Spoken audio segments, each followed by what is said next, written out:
This podcast is brought to you by Most Valuable Podcasts, saving your day from boredom with the best podcasting entertainment. What's up?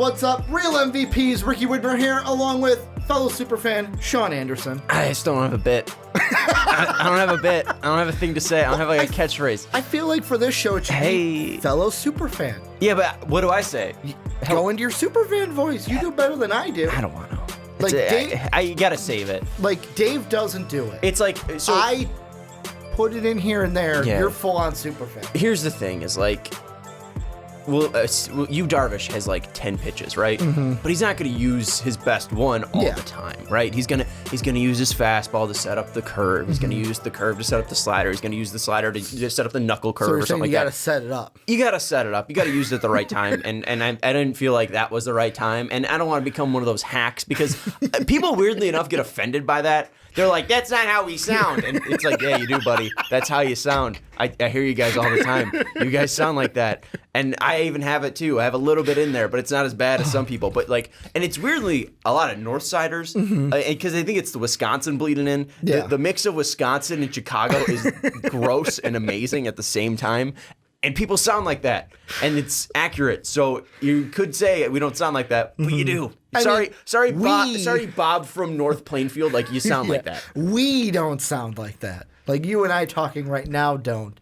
I don't even think Plainfield's north. I think that's south of us. I think it's south of us too. Stupid. The thing that I kind of think of is like Dave refuses to do it. I will do it just as like the hacky bit.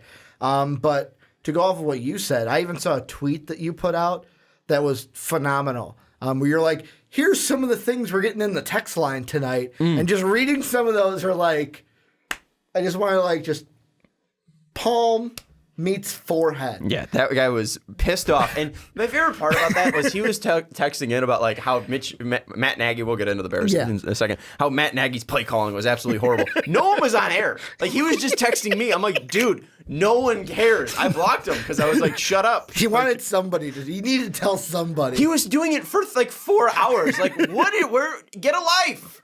Who are you? I think it was the dude that constantly calls in and just, he's always pissed drunk. He always calls in. He's like, you guys got to be talking about the Bears. And we'll be talking about like the Cubs in, I don't know, fucking July. Like the Bears aren't doing anything right now, dude. Like relax. The Bears aren't on. Chill out. Oh, man. Anyways. Chicago fans, we are a unique bunch, but we're a fun bunch. He was a 5'6" I think he was an Iowan. Oh, really? Yeah. So that's kind of Iowans a transplant, Chicago transplant? Pissed off. Yeah, Iowa's pissed off. But welcome into Superfans, where you talk about all Chicago sports. So far, it's just been Bears, Cubs, some Bulls. Sam, one of our patrons, is going to be on in the future. You said that Sam wants to talk Blackhawks. Yeah. So we'll have our inaugural Blackhawks segment on the podcast when Sam's on. And we definitely need to have Dave on because Dave has been itching to talk about the Blackhawks so much. That and the Sky. You just can't get Dave off the Blackhawks and the Sky, man. Those are his two favorite teams. Oh, man. But you guys should also, I'll pitch Patreon. Patreon.com/mostofallpodcast. You want to be on the show, the gold tier. You want to suggest things that we should talk about the Bears, Cubs, Bulls, Blackhawks, the Chicago Sky. Coach of the year. I just saw also that former Chicago Sky, Della Don, what club did she join? Was it like the 27-6 and something? Like she joined some special club and she's like the first WNBA player to join it. I'm going to pull that up. Shout out Delaware. Yeah, Della Don in Delaware. But patreon.com/mostofallpodcast. That is how you support us. It's a 2-segment show, 2-team show today. Bulls are kind of in like limbo. It's like until the season starts, it's what do we talk about? We already talked about them maybe making the playoffs, which Sean's like, of course you talked about that. I mean, the biggest Bulls news right now is just Thomas Satoransky playing in the World Cup. Exactly. But we're going to be looking at the Bears, looking into week 2, going up against former DC, now head coach of the Broncos, Vic Fangio. And then we're going to look at the Cubs. I mean, look at the rest of their regular season. They're tied right now with the Brewers as we're recording this, about 5 o'clock Central Time here on Thursday. We're going to look at that. We're also going to talk about Javi Baez's injury because he's out for the rest of the regular season. But let's start with the Bears. And the thing I want to start with with this Week 2 preview, before I get into Vic Fangio and what he means for this game, it's Mitch Trubisky, because there was a tweet that I saw. Rich Campbell said, Bears quarterback Mitch Trubisky, in his first media session since immediately after the Packers loss, I was told not to talk about the last game. He elaborates by saying a team spokesperson advised him as such. He adds, all the mistakes that were made, they're fixable. Yeah. What are your thoughts on this? This just sounds weird to me, to tell your quarterback, hey, don't talk about that loss. I don't want to get into it too much, because I was filling in for my guy Shep yesterday. So we were the first show to be able to get to this audio. Yeah. We were the first people to be able to listen to the Trubisky press conference and play it on air. So we led off with that clip because we thought it was ridiculous. The team spokesman was apparently the second in command of Bears PR, Adam Windeman, and now we got clarification from Nagy, because Nagy spoke first and then it was Mitch. Yeah. And Mitch pretty much said, exactly what you said. I was advised not to talk about the game. It was more like he got the question, looked over, and he was like, I wasn't, they said not to talk about last week's game. And they were like, oh, who said that? And he was like, Adam. It more came out as they just don't want to harp on last week's game. And not really what did they see and what did he see from last week's game. It was more, as long as he's seeing the right things and he can see what the mistakes were and that he knows that they're fixable, then they can move past this game. They're just trying to move past the Packers game rather than, all right, hey, Mitch, what did you say? They don't want to have this team dwelling on the Packers, and that's all it is. And a lot of the at least calls and texts that we were getting in from Bears fans were just like, this is a made-up media story. And while I can see that, the biggest thing that you can take away from that is it's a little strange that Mitch needs to be guided on that and that he couldn't just understand that going into it. Well, it wasn't like this last year. And that's the thing where I thought about, after the first loss last year, it wasn't like, hey, Mitch, don't, we didn't have a spokesperson saying, hey, don't talk. Poorly. It wasn't. This was the worst game we've seen for Mitch Trubisky. With the expectations, with the performance that you've seen, it wasn't like last year's loss. Last year's loss was totally different, and this year's loss was mostly on Mitch and Nagy. So we wanted to hear from Mitch and what he had to say. And that's what I was going to say. The expectations this year are a lot higher than they were last year. And I just don't think he had his message down.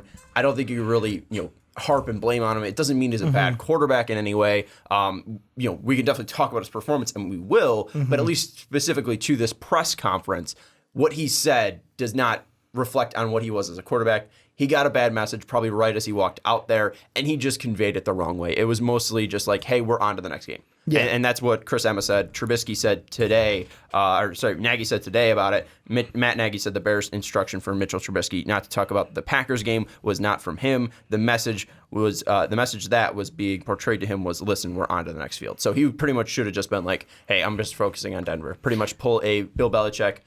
That game's behind us. We're focusing on Denver. And, that's a totally fine message. It was just portrayed wrong. And, Mitch should probably know better. He's 25, third year in the league. He should know how to talk to the media by now. And he, even then, he's been a quarterback in Ohio, winning, Mr. Football in Ohio as well. So he's been most likely talking to media since 2012. Yeah. He didn't portray it the right way. I can't bash him as a quarterback for that. He's got to learn that. He will. Oh well. Yeah, there's just also a part of me too that's like, you say, yeah, he's probably been dealing with media, but it's like, you know what? I feel like the Chicago media is a little bit different. Plus the fan base is different, and it's like, you say third year, this is not a skill that you just, boom, immediately get third year, where it's like, what do you expect him to be Peyton Manning when Peyton Manning was 10 years in the league joking around with the media? A big thing, too, is Zach Miller talked about this, and we can move to the actual game preview after this, was that Zach Miller said, they're good friends. And, he said that Mitch is kind of holding back from the media just because, I know the person. Mitch is a very fun, exciting guy. And I think Mitch probably thinks too much when he's up there at the press conference, and that's why, you do have Adam giving him messages before the PR. That's what PR is supposed to do. But, the PR guy for the Patriots isn't giving Tom Brady stuff. But, I mean, obviously different aspects of their career. But I don't think he's fully comfortable out there with the media just yet. So it's something that he does have to learn to grasp. But I'm excited to see what they're going to do on Sunday against the Broncos. Well, and let's talk about that. I'm going to ask you the same question I asked Dave the last week when we talked about the Bears. This week coming up, they've got Denver. Vic Fangio, head coach in Denver, was the DC in Chicago last year. Is this going to be a game where the defense of Chicago versus the offense of Denver you're not worried about? That's going to probably lead them. And are you worried about Vic Fangio and that defense against Matt Nagy's offense? And like what I brought up, is Vic Fangio going to be able to, in let's say a key situation or maybe early in the game, kind of guess something that, hey, Nagy's probably going to do this, and jump on it early and cause maybe like a fumble, an interception. Player makes a good play because the player's got to make the plays. Yeah. Are you worried about that with this defense offense for Denver, Chicago? I think we're getting too much into that, right? I'm not worried about what Fangio's going to give and what Nagy's going to call, really. I'm not worried about what first happen and the momentum right away coming out of the gate. Going to run the ball more? Pretty much, Vic Fangio said that they have the advantage because they have his guys, and that's what he said yesterday. They know more about him than they know about them right now because those guys on defense are still there for Vic Fangio. They know his defense. They know how it's run. Matt Nagy saw it every single week in practice. Fangio probably didn't get the full breadth of Nagy's offense. Now, who do I like, at least in play calling situations, Fangio versus Nagy? Right now, it's Vic Fangio. Vic Fangio has been a top defensive coordinator since, dating back to 2009, 2012. He even had parts of when the Ravens, under Chuck Pagano, where he was absolutely fantastic. Then moving to San Francisco, he was one of the best DCs even then, and obviously proved it in Chicago. However, I think with it, you look at the Broncos defense versus the Bears offense, and the Bears offense are clearly more of a cohesive unit when firing on all cylinders, and they are communicating. A big thing that we've heard from the Bears so far is, we're not communicating out there. We weren't on sync on Thursday night, and it clearly showed. That team was absolutely off with firing on their mechanics, being ready on third down, having to take timeouts late in the half, taking bad sacks, not knowing the routes, not knowing the play calls. The team wasn't in sync. And if they are in sync, that's a better unit than the Broncos defense. The Broncos defense has talent, but you could see yet they're not fully together on Fangio's defense. It takes a while to get a defense fully implemented into these players, and we saw that in Fangio's first year with the Bears. It wasn't a killer defense. It took a couple years for those guys to grow and develop into that defense before it became the best defense we've seen in a very long time. The Broncos do have that potential, but right now they're not there. They just got absolutely hosed by John Gruden on Monday night and a rookie running back in Josh Jacobs. They're not there yet. Now, can they have big moments and big plays? Absolutely. They have Von Miller, who's one of the best defensive ends, and Bradley Chubb, who's one of the best younger defensive ends, and they have Chris Harris, who's an absolute ball hawk in the secondary. So can this Fangio defense make plays? Yes, but I do think the Bears offense can win by being on message, being synced, and communicating out there. But the biggest thing about that Bears offense is Mitch Trubisky. And seeing what we saw on Thursday, it is extremely worrisome to say, yes, Mitch Trubisky's our quarterback, and we can go in and win any game. Because even if this defense plays absolutely perfect, if they hold Aaron Rodgers to 10 points, that is not going to secure a win. We know that. We saw that.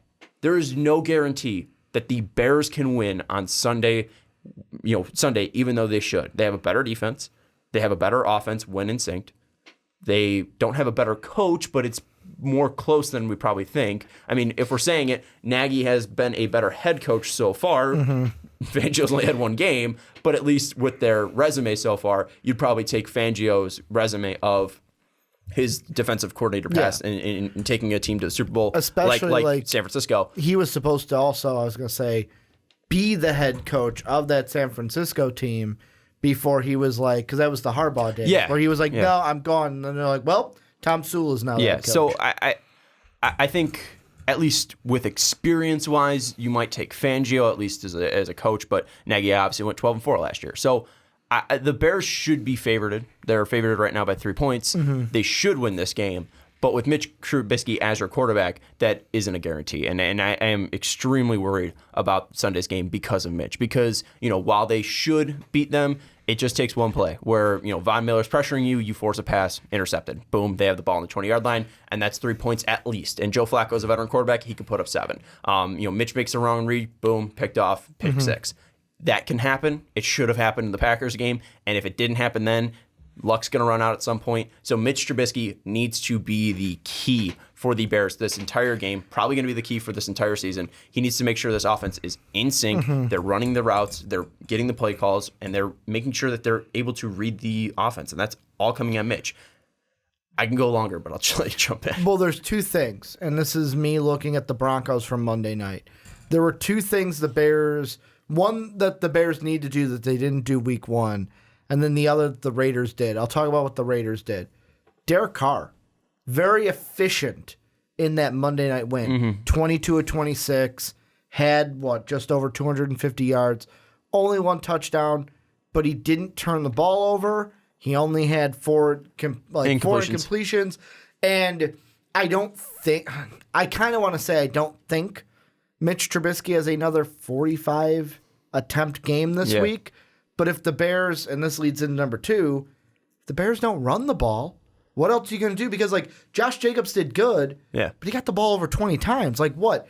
Montgomery only got 6 attempts from, Mike Davis rushing? was the leading carrier for the team. I'm excited you brought that up because, I don't know if you could tell, I have a lot of nervous energy. Yeah. And, I'm stumbling over points because it's well, what about this? What about that? And that was the next thing I was going to go after. If you take out the quarterback runs, I think it is, if you take out Carr's times that he got sacked, it was 26 passes to 26 runs. Yeah, he got sacked 0 times, but he had the 2 carries for 2 yards. Yeah, and I don't really think they were, carries. It was more it was just oh, shit, pressure. I got to get out of the pocket. Carr isn't a scrambler like Mitch's. They weren't design runs. So design runs versus design passes that they were actually able to get off. It was 26 to 26 for the Raiders against the Broncos. They played a exactly balanced game. And do you know what that did? It set up the play action. It set up the ability to get the defense going one way and hitting over the top. We saw that in that Tyrell Williams pass. They opened up that game with that pass, and they were able to get inside the opponent's zone. They were able to attack. They were able to score. That's what that team was able to do. The Bears weren't able to do that. They ran 30 consecutive play passes after the third quarter. They didn't have a design run after I think it was the third quarter with 150 left. They didn't have the ability to run. They weren't a balanced offense. And with Mitch not being able to read coverages, zone, man, anything right now, you need to be able to do that. You need to make it so easy for him and just be hey, this guy's wide open. He wasn't even able to do that at points when Allen Robinson was wide open on the sideline. You need to be able to get his first read wide open. Just all I can think of is Allen Robinson jumping up and down hey, Mitch, I'm over here. And you need to be able to get his first read wide open, and you're going to do that hopefully through play action. You need to be able to get those guys open so Mitch can just see it, react, boom. That's when he's best, when he's just reacting. Yeah. And if they're not able to set that up, whether it be with Mike Davis, whether it be with David Montgomery, whether that be with now the slot wide receiver and Tariq Cohen, you need to be able to set that up. If they don't, they might not win. Because then you're just putting it back into Mitch's hands. And what we saw last week on Thursday, Mitch cannot do that. Mitch cannot be put in those situations. He struggled. They put up 3 points. You need to have a balanced offense. And I think Nagy obviously saw that he fucked up big time after that. He took a lot of credit for that. I don't think the credit was the blame should be all on Nagy for last week, but he does deserve a lot, or at least a ton of blame, or some blame, whatever word I want to use, on not running the ball. I made the joke last week, and Dave kind of didn't understand it, but I'll say it again. Nagy's only doing what he learned. He came from KC before Chicago, and Andy Reid, especially in KC, is a prime component of, hey, I'll use the running back, but then late in the game, Andy Reid forgets he has a running back sometimes, and it's hey, Andy, why aren't you running the ball? Where he kind of leans on that pass game, and that's what I kind of felt in that first game is yes, I get your offenses this way, but you need that run game. You need, like you said, that balanced attack. And the thing I'm just going to throw out there, and this will maybe land wrong, but I thought of this question as you were talking when you were well, Mitch isn't the guy that's going to go out there and win the game for you. Is Mitch then just a game manager for this team, where it's like, don't turn the ball over. He's not going to be the one to go out there, light it up. But hey, what's the opposite of a game manager? He's a game loser. So far, that's what we've seen. I mean, he's at times been able to put you in opportunities to win games. You can go back to the Philadelphia game in the playoffs. He put you in a situation to win that game. Yeah. He also put you at a disadvantage because you weren't able to move the ball efficiently because he wasn't reading defenses for the first 3 quarters, right? You look at that Detroit game where Connor Barth missed a field goal. He put you in an opportunity to win that game, but again, it was coming down to the 4th quarter where he needed a last-second drive against a bad Detroit Lions team to do so. Mitch Trubisky, outside of the Tampa Bay game where he absolutely lit it up. That was the 6th touchdown. Yeah, game. There was not a game where Mitch Trubisky managed the game to an extent of typical game managers like Alex Smith to make the Bears comfortable. It was largely from the 36 takeaways that the Bears defense got you, and they were consistently giving Mitch a ton of momentum. You're typically giving him good field positioning. It came down to a lot of confidence stemming from that defense. And that defense, while they played absolutely fantastic, wasn't able to give them confidence last week because they weren't able to get any takeaways. And if that's not happening, I don't know if Mitch can manage a game because Mitch clearly couldn't manage the game last week. Well, and that's another thing that I was thinking about is this Bears defense. Like last week, they didn't cause any turnovers. The only turnover we saw was you had mentioned it earlier. There was like one, I think it was Williams, but I could be wrong, where it was like, it went right through the Packer hands and he could have had an interception. There was like 3 of them. Besides that, Amos, the only turnover that we saw all game. And there's a part of me that goes, my biased mind, and not biased Chicago, biased against Joe Flacco, because I've never been, later in his career, I've never been a fan of Joe Flacco, meaning like I don't hate him, but I've never, I'm not going to go to bat for Joe Flacco and say he's one of the great quarterbacks. Yes, he didn't throw an interception against the Raiders week 1, but can the Bears defense do enough to not just get after Flacco, because I think they can sack him. They sacked Rodgers 5 times, but do they actually get a turnover in this game? Because Flacco's not Aaron Rodgers. He's just not.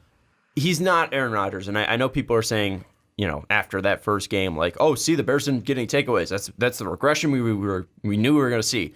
Aaron Rodgers. Well, that's the thing. You look at what Aaron Rodgers did last year. Everyone's like, he had a down season. He threw 2 interceptions. Yeah. Like, what the fuck? It's Aaron Rodgers. What do you expect? Now, I'm not saying Bears guaranteed are getting a takeaway, but it's highly more likely that they will be able to do that this week. I'm not going to put my life on it, but Joe Flacco isn't as mobile as Aaron Rodgers. So the Bears were able to get to him. Rodgers, that is, 5 times. They were able to sack him 5 times last game. I mean, it might have been even 6, 5 or 6 times. They were able to sack him. If you get to Flacco, you're getting to him quicker than you were Rodgers. Flacco isn't getting the ball quicker out of Rodgers' hands, and that's going to leave Flacco more susceptible to possibly getting strip sacked, possibly just getting hit more, possibly then realizing that he needs to speed up things. That's going to speed up his decision making. He might make a wrong read, pick off. I don't think Joe Flacco is necessarily Jameis Winston when it comes to reading coverages. Joe Flacco can still read coverages. He just doesn't have that similar arm strength. He doesn't have that quickness to making those decisions. He doesn't have that quickness to getting the ball out of his hands like an Aaron Rodgers does. He isn't an elite quarterback. We all know that. I think it's definitely possible that turnovers are more susceptible, but you do have Philip Lindsay, who's pretty decent holding onto the ball. I could see this being a 3 turnover game because Flacco throws 3 interceptions. I could also see it be a no turnover game, and it's just going back to what we saw last week, where Mitch Trubisky's going to need to not turn the ball over and score some points. There isn't any guarantee with that, and I think going through this, it's not because of Chuck Pagano or the loss of Vic Fangio. It's just more. Teams know that they're going to be very over-aggressive and that they can't take too many shots and that they're probably going to not go deep any longer against Eddie Jackson. They're going to play smarter offense against this Bears defense because they know that Khalil Mack's going to be coming, so they need to get the ball out quicker. And they know that they can't go too deep because Eddie Jackson's an absolute ball hawk. So I think you're probably going to see a lot of checkdowns from Captain Checkdown and Joe Flacco. So I can't guarantee a turnover from the Bears defense, but they're definitely going to be getting pressure on the Broncos, and if they score over 17 points, I might be shocked. So you want to know something that's very interesting to me? Mm-hmm. You want to know the last time Joe Flacco threw 3 interceptions in a single game? It was 2013. Close, 2014. Mm. It was December 21st of 2014 when they lost, the Ravens at the time, lost 25-13 to the Texans. That was the year they beat the Steelers in the first round, the wild card, and then lost to the Patriots 35-31 in the divisional round of those playoffs. Every other time, like last year in the games he played, 2 games, at Carolina, at Cincinnati, were the only times he threw more than 1 interception, and those were 2. So, I mean, I almost look like if Joe Flacco can keep a clean game yet again, then the Bears could be in trouble. Because that's like, if I was giving keys to the game, my first key would be don't steer away from the run game. Actually have a run game. Like, you can't have it to where you only have 15 carries between 4 guys. I mean, maybe, okay, 14 through 3 because that Cordero Patterson run that went for like -2 yards. I don't count that. That was just like, you know what, we're trying to get someone else involved. And it's like, okay, that didn't work. It's stupid. Yeah, exactly. I didn't like Cordero. Cordero. Really lean into it Randy Orton style. Stupid. I didn't like Cordero Patterson as a running back last year watching the Patriots. They had a much better offensive line, and he wasn't even that great. Like, You're like, we have people were surprised how many running backs? Yeah, people were surprised at how well he did, but he wasn't like lighting it up. It wasn't like, oh, now Cordero Patterson can be a running back. Like, they did it for a game because people were hurt. I don't get this whole like Cordero Patterson's the key to unlocking the Bears offense. He's a weapon that can have so many facets. Like, no. He's been in the league for 7 years. He could be useful if you're like going to catch the defense sleeping on something, but you actually have to catch them sleeping. No. Like, I don't get this Cordero Patterson hype. No one's paying this guy a ton of money, right? Because for a reason. He is a very, very good returner. Right? And he is a okay to less than average wide receiver. That's what he's been. That's what he's always been. You know what we need right now? I need to just have a little button over here that I push. And it's just Chris Collinsworth telling you that Cordero Patterson talked to Devin Hester over the offseason. And they worked together. It was at Tariq Cohen. Sick, dude. How many times Hester couldn't catch a pass either. How many times I heard that during the Thursday night game to open the season. I was just going to quickly look the last thing. Because I know with the Vikings, his last great season, was when he had 52 catches for the Vikings in that last year and had 453 yards. No, wait. That was his rookie season. Yeah. He had 469 and 4 touchdowns. And what was his last season? His last season was 453 yards and 2 touchdowns. Clearly they wanted him. Yeah, clearly we did. Clearly they wanted him because they re-signed him to a huge contract for his rookie contract. Like, get the fuck out of here with Cordero Patterson. 2016. Dude seems absolutely nice. He's a great returner, but he's not the key to. Can we get Anthony Miller, a second-round pick, in here? Where was Anthony Miller on Thursday? Right? Well, where was Taylor Gabriel? Was he hurt? Huh? Was Anthony Miller everything coming in? He's like, I'm fine. And it's like, where's Anthony Miller? He wasn't on the injury list, so I expect him to be out there. It's like, where is he? Why am I not hearing his name more? With Taylor Gabriel, I know that they looked at him a lot, and he caught some big passes out there, but it's like, Dave was like, oh, you could take the speed off of him. You could take the top of him. All the routes he was running were curl routes. Like, you're not getting him in space to use that speed. You're immediately pushing him to the sideline. Like, use your bigger receivers for that. Use Allen Robinson, which they did. Every route that I saw Taylor Gabriel running was him getting to the outside boundary and near the sideline to catch the ball and then just absolutely killing all of his ability to get out in space and get open. Like, I don't understand what Matt Nagy was doing on Thursday. It was inexplicable. It was the worst game he's ever called as the Bears head coach, and I know it's only been 18 games now, or whatever. Yeah, 18 games. It was awful. It was absolutely horrible. And, I would like to see Anthony Miller out there. I would like to see Javon Wims out there more. I would love to see Trey Burton. Obviously, he's been injured, and he's been day-to-day, and then he's been practicing. He's been limited practice. We haven't seen Trey Burton a ton. We might see him on Sunday. We might not, but it's just been frustrating so far. It's been, a week, Ricky? It's been brutal. I got 2 questions in my head. One of them that I have to ask because the game's in Denver.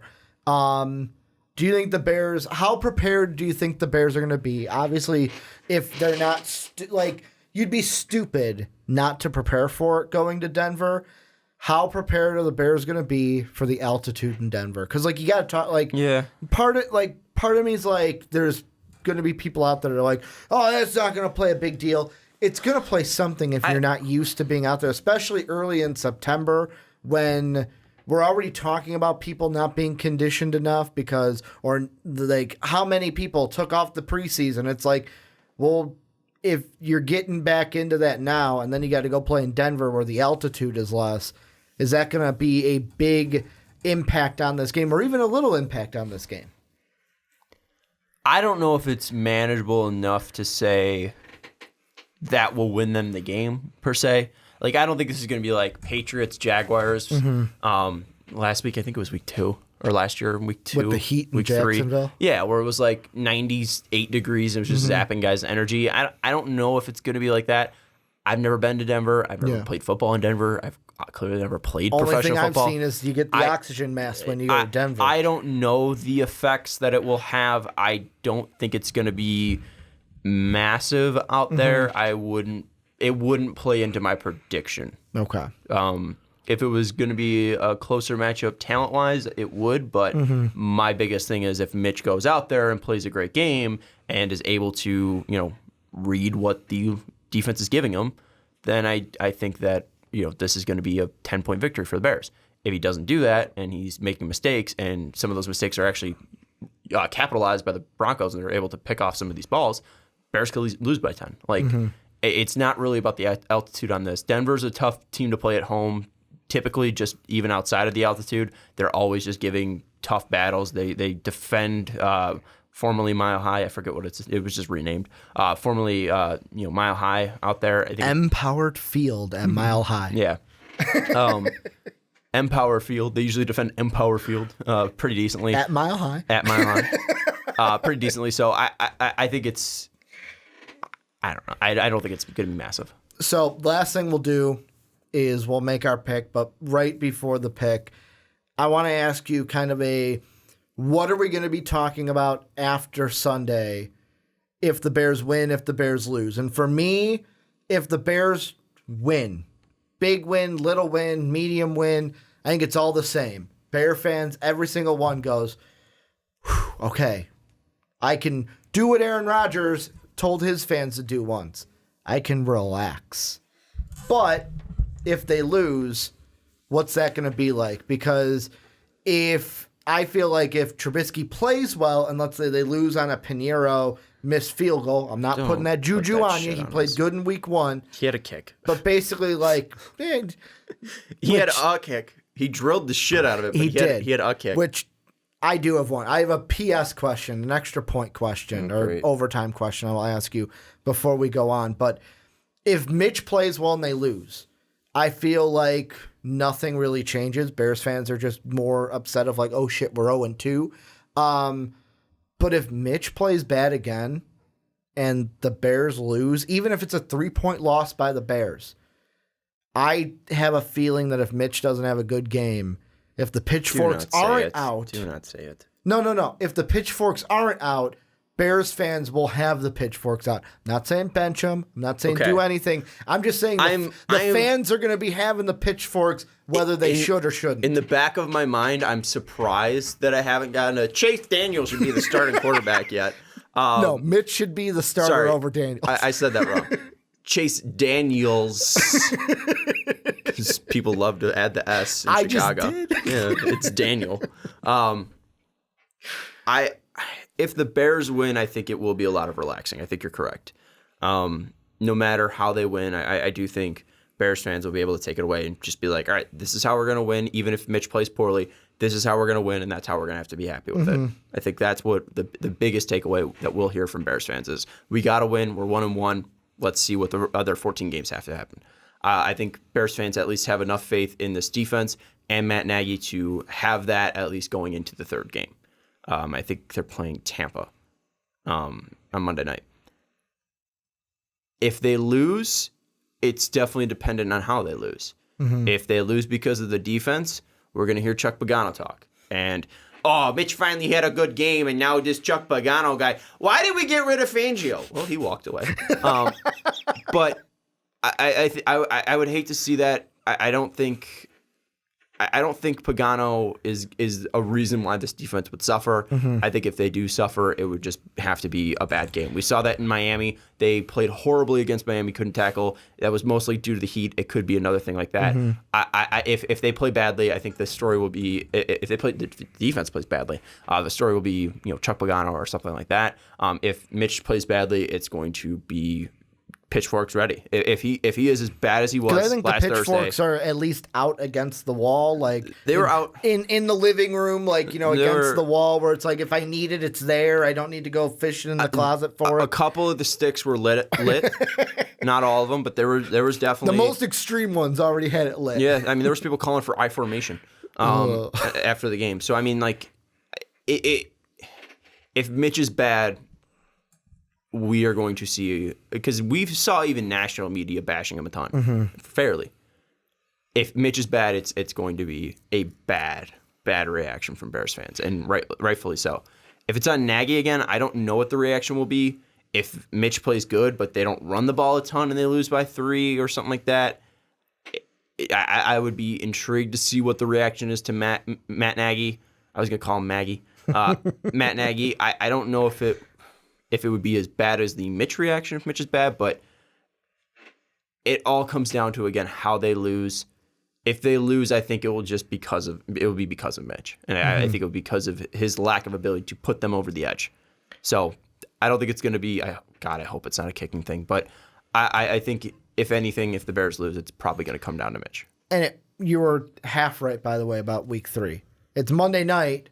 But it's not the Buccaneers, Browns? It's the Redskins. Oh, that's what it is. So you got the Redskins. I'm thinking bad teams, yeah. Yeah, you got Redskins in Washington Monday night. That's what it is. Right after this one, before you come back to Chicago to play. It was my the Vikings. red, and Tampa Bay has orange, and Redskins have yellow. You'd see good old Case Keenum in week 3. What are you thinking about a score for this one? The line right now is at Bears. Bears are getting 3 points. Yeah, they're 2.5 right now. Oh, okay. So they're getting 2.5. So 2.5 for the Bears. Over-unders at 40.5. It's at 40.5? 40.5 over-under. That makes sense. Here's what I think. I think that the Bears win by more than 3. So I'm going to go... Well, more than 2.5. Yeah, more than 2.5. Ricky doesn't know, for all of those out there, Ricky is I'm new to this. I'm learning. Ricky is such a newbie. It is very cute. Ricky doesn't drink. Ricky doesn't have any vices. It's so adorable that Ricky doesn't know the lines, and he's like 30 years old. Exactly. So they're -2, which means they're favorite by 2.5 points. I didn't say -2 because I wanted to. I know. But I remember that I couldn't remember if I said minus or negative the last time we talked, and whatever I said, you were like, don't say that. In my picks video for college football, I made a huge thing where it's like, I'm learning and don't get mad at me and help me out here. I'm going to say 17-7 Bears win. So under on the points, Bears cover. I might have even screwed up because I said Bears are getting 2.5. I always screw that up. Yeah, they're favorites by 2.5. Yeah. I know that's correct. I would take the under on that. I'm thinking 17-10 Bears win. Okay. A little bit more faith in that Bronco offense. No, I think Mitch is going to turn the ball over. I think they're going to short it's going to be a field goal. Yeah, I think we're probably going to see a really good game out of David Montgomery. And that's what I'm hoping, not only for the Bears fans and for this offense, but also for my fantasy team. I was going to say, do you got him on any of your fantasy teams? Let's go David Montgomery. I think we're going to see a big game from him, and I think the Bears get a win in Mile High. I think Bears fans can relax. Hopefully they can, because if they don't, they're going to be dead by week 13. So. Which, also about your fantasy, since you brought it up, I was looking at the league you and I are in. Good thing you didn't play Jacksonville last week, because if you would have played Jacksonville, you would have lost. I was looking at the score of your game, and I'm like, man, Jacksonville had negative points, and if you would have played them, you wouldn't have been looking so easy you were like on Monday. But the last thing, overtime question I'm going to ask you, I asked Dave this last week. Last week we talked about, is it Chris Tabor or Chris Tabor? Tabor. That's what I thought. But there's some people out there that it's Tabor. Like Pete was saying Franco earlier. Yeah. He was saying James Franco Pete instead of Franco. Said like, Franco, and I was like, it's James Franco. Yeah, Franco. There was a quote last week where apparently Nagy said that Tabor in pregame said, all right, in the south end zone, Pinero's range is 51. And they didn't go for a 51-yard kick. I know situation, Dave was like, well, I wouldn't go for it because it's a situation. Fuck it, just go for it on 4th and 10. What was your thought on them not going with a 51-yard kick, which is kind of a long kick for a kicker, and going for it on 4th and 10, let alone it was the early in the third quarter? Nagy's preached a ton over this, that going into the game that they have spots. They have numbers that they feel comfortable with, both for Pinheiro and what Pinheiro says.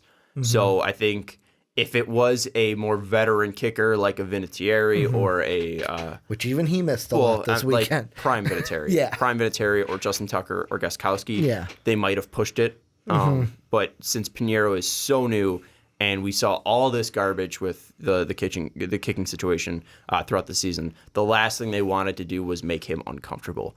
I don't think it's a lack of faith or anything like that. I think they're being conservative with him, which is something that I do not think you can blame them with. Is it all like don't want to kill his confidence kind of thing too? I don't think they want to put unneeded pressure. Okay. I think they want to give him expectations. You told us this is where you're comfortable at. We're going to keep you at this. Yeah. All right? Maybe we'll up it later on in the season, but right now we are not going to kill your confidence. Or like, if you say you're it's a comfortable game-winning kick as time expires, get out there. If you're comfortable from the 31 at the left hash and 30 at the right hash, then we're going to stick to that. You told us your expectations. That's what we're going to stick to. I think that makes a ton of sense for coaching. For a guy in his first kicking situation, I don't think it's a lack of trust, because I think if it was at the 30, they would have put him out there. I think it was strictly just not killing the kid's confidence early, which I can definitely respect. And we'll see how that changes throughout the season, because if he says I'm comfortable at the 30 and they're at the 31, they definitely might push him out there after he gets a couple kicks under his belt. But week one, I don't think they wanted to go off on their trust, and I think it makes a lot of sense. And who knows? We could see a lot of Pinheiro in this game, because high altitude means balls travel further. So, I mean, there could be a spot where it's like, hey, 40-some, 50-some yard kick, go on, get out there, because the ball will travel that far. My bold prediction for Sunday's game is going into Mile High, the altitude's thin, the air's thin, ball travels. Eddie Pinheiro, all right? This guy went through, battled 10 guys to get the spot. He's got a ton of swagger. This guy's Cuban born. He's got a ton of confidence, and I think he's going to kick a 75-yarder. Okay, I think he's going to absolutely shatter the NFL record for the longest. That would be from what, their own 45, 35? Would it be the 35 because it's a 10-yard end zone? Or no, because you got to because it would be like the 41.